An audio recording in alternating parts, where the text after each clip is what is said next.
Tristan here with PSI. Just a quick video about suspension.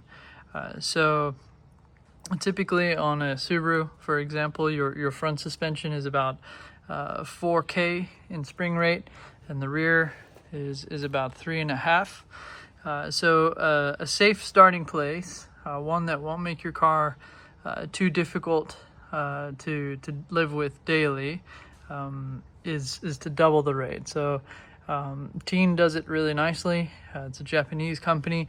They do 8K springs in the front, and they do 6K springs in the rear. Now that is assuming that you're going to give yourself a little bit of ride height movement. If you want to go very, very close to the fender lining, if you're looking for that very low stanced look, you need to go with a much stiffer spring, because you don't want the wheels to move up into the fenders. So for show cars, for cars that are not really seeing track time, you'll see really, really high spring rates, very, very jarring ride quality. You really, the shock isn't able, the damper is not able to really do much, because the springs are so stiff. So always a lot of questions about what's a good company, what springs to buy for your car. If you want a very well made Japanese product, the company Teen makes a fantastic part. I normally protect the shocks with a boot like this. That just keeps them nice. I use a lubricant called T9, and that creates a nice wax-like barrier on the shock absorbers, so that everything doesn't get rusty or seized up with corrosion.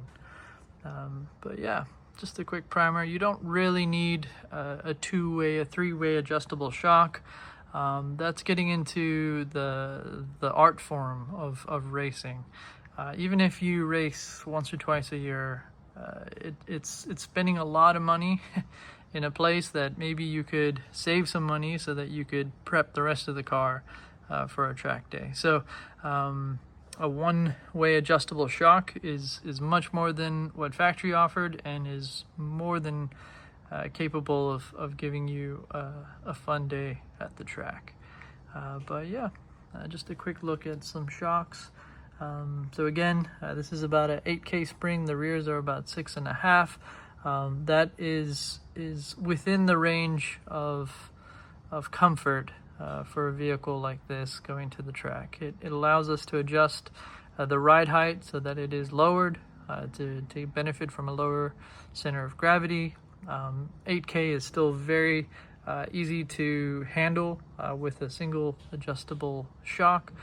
These, for example, cost about $800 to $900 for most cars, and they are amazing. You set them right, and the ride quality is beautiful. Honestly, you could get in this vehicle and you wouldn't know that they're lowering springs on here if you were brought in with blindfolds.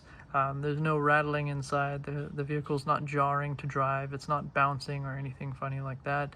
And that's because, again, quality parts and the right kind of spring rate for the vehicle. Now, if you're getting into the art of racing, then it's a different discussion, right? And then you're not worried about ride quality, comfort, things like that.